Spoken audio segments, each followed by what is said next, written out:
لكن خلينا نبداو المنتخب الهولندي منافس منتخبنا الوطني التونسي اللي كان لعب البارح المنتخب الجزائري مباراة ودية قبل المونديال. والبارح كان المنتخب الجزائري احدث مفاجأة بعد ما انتصر على المنتخب الهولندي في هولندا بالذات، ماتش تلعب في روتردام 1-0 في المباراة هذه. انتصار الحقيقة، انا تفرجت في المباراة كاملة الحقيقة.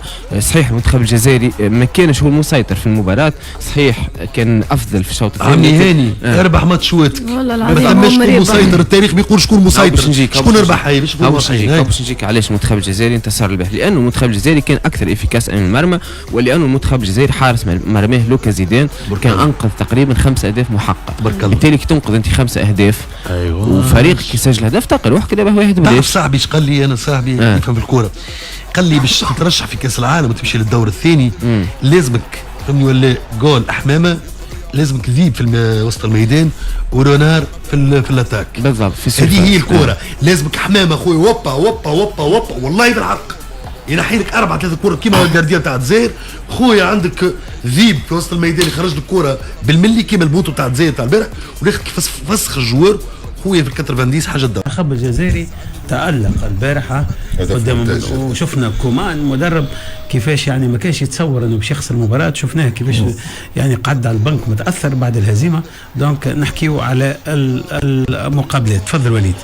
كما قلت المنتخب الجزائري فاز على المنتخب الهولندي هدف ل0 بحضور 41,000 متفرج. مدرب الجزائر قام ب8 تغييرات في المباراة. مدرب هولندا من 11 تغيير تقريبا تشكيلة في كل شوط. الأفضلية في المباراة كاملة لهولندا في نسبة امتلاك الكرة، في التمريرات، في الركنيات، في التصويبات، كلها كانت لهولندا. لكن المنتخب الجزائري فاز. تألق حارس الجزائر زيدان 6 تصديات وتحصل على أعلى عدد في 22 لاعب 8.9 على 10. ممتاز جدا البارح حارس منتخب الجزائري. الجزائر نذكروا باش يواجه الأرجنتين النمسا والأردن، هولندا باش تواجه اليابان السويد وتونس. واضح. دونك هذه الانتصار البارح بكم تعلقوا لي على الانتصار البارح يعني فوز المنتخب الجزائري. كيف شفتوا سي توفيق؟ تفضل. والله شوف شفنا منتخب بصراحه هو داسو. انا لعب الند للند مع المنتخب الهولندي وحذاري للغرور كما قالتك الغنية، ردوا بالكم الغرور، لانه المباريات الوديه مجهوله. مش الواحد معنا كومان والمنتخب الهولندي جرب يمكن 2 تشكيلات، ولكن المنتخب الجزائري بصراحه معناها قدم مستوى ممتاز اللي يخليك على الاقل تطمح مش تشوف المنتخب الجزائري يلعب الند للند، لانه المنتخب الجزائري في المجموعه بتاع المنتخب البلجيكي. وعلاش هولندا خذات الجزائر كوم سبارينغ بارتنير، لانه زاد كيف يقرب المنتخب التونسي. فالناس الكل تفكر انه طريقه اللعب مختلفه، اللاعبين زاد كيف ولكن الحاجه الباهيه سقوط، يعني نعتبره سقوط تاريخي المنتخب الهولندي ضد الجزائر في عقر دارهم. ان شاء الله المنتخب الجزائري فرحنا ويمشي البعيد في الكاس العالم. فما تغيير ظهر فما تغيير تو الناس الكل مستغرب. بونجاح شبيه مش موجود. ما عيطلوش جمله. ما عيطلوش جمله. بونجاح ما عيطلوش وقال انه اللاعب هذايا لاسباب داخليه، يقول انه في كاس يعمل له في شويه خلافات داخل كاس افريقيا في المغرب. شاف الكومبورتمون تاعو مالغري كو بغداد اللي كابابل باش يعاون ويقف مع، ولكن انا كان جريء المدرب وما فماش لا تدخلات ولا بالوكاله، وهكا تشوف الاداء نتاعهم والاجواء داخل الفريق. ومحرز بصراحه معناها قعد هو اللي يلاقي فيه معناها اللاعبيه نتاع الصغار هذوما، ومن جيل عندهم جيل جديد ما شاء الله برشا يلعبوا، الاغلبيه براسك يلعبوا برا في اوروبا. فاعتقد ان المنتخب الجزائري في الطريق السوي ونتمنى له ان شاء الله النجاح. المنتخب الجزائري الجرينتا والقليب اللي نعرفوها في المنتخب الجزائري ريناها ضد هولندا، وهذه معناها حاجه باهيه برشا في المنتخب الجزائري. ما عادش يحب المنتخب الجزائري اللي نجم بالضبط يشارك، يحب يمشي برشا. وتعرفوا علاش؟ معناها فريق يقول لك كان عندي تاريخ يلزم، وانا نقول لهم برافو ان شاء الله يكملوا هيك. من جانبه ما زال الإعلام الأردني يرى أن فرصة شاملة لتجاوز دور المجموعات تأتي عبر التفوق على المنتخب الجزائري. الإعلامي الشهير طه أحمد يفصل في هذا الموضوع، استمعوا له. ما نكون واقعيين، الآن احنا بنفكر في مباراة الجزائر. حتى لو الجزائر فاز على المنتخب الهولندي هو يبقى منتخب قريب من عندنا، يعني قريب، ومنتخب احنا بإمكاننا أن نصنع يعني الحدث أمام هذا المنتخب.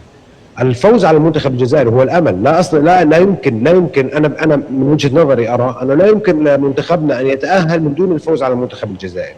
هي المباراه بالنسبه لنا كاس العالم قائم بالنسبه لنا هذه المباراه، لانه الحصول على 3 نقاط بدور المجموعات قد يرفع حظوظك للحصول على افضل ثالث او تكون افضل الثالث.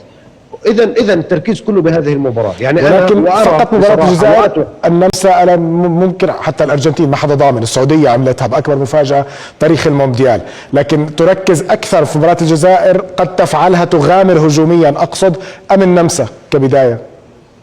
لا انا بالنسبه لي هدفي سيكون مباراه الجزائر. شوف معي خلينا نحكي بصراحه، مباراه النمسا والمنتخب الارجنتيني هي مواجهات ايش ما طلع معك جيد، ايش ما طلع بصراحه تبتعد عن خساره كبيره، لان المنتخب النمساوي منتخب مش سهل ومش بالمنتخب الهين. المنتخب الجزائري مباراه الجزائر اللي انت بدك تفوت مباراه الجزائر تطالب بالفوز، لانه هي المباراه المصيريه بالنسبه لنا، وستكون بنفس الوقت المنتخب الجزائري ايضا يراهن على هذه المباراه بعد افتتاحيه مع الارجنتين. ممكن يلعب معك نعم الجزائر ستفتتح مشوارها بالمونديال مع الارجنتين، هذه نقطه مهمه.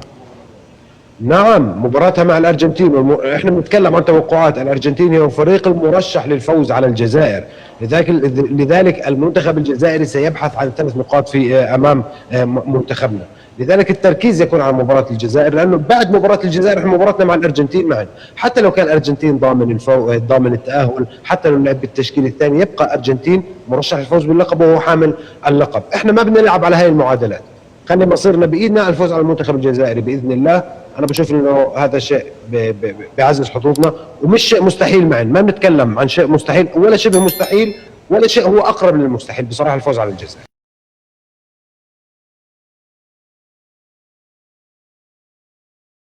منتخب الجزائر يعطل الطواحين الهولندية ويبعث برسالة قوية لكل منتخبات المجموعة، المنتخب الأرجنتيني وأيضا المنتخب النمساوي وحتى منتخب الأردن، بأنه منتخب الجزائر قادم في قوة بكأس العالم. للأمانة المنتخب الجزائري قدم مباراة كبيرة بدنيا وذهنيا وتكتيكيا ضد المنتخب الهولندي، لكن خلينا نحكي شو اللي صار في المباراة عشان نفهم تفاصيل كل شيء بخص المنتخب الجزائري ومدى قوة محاربي الصحراء.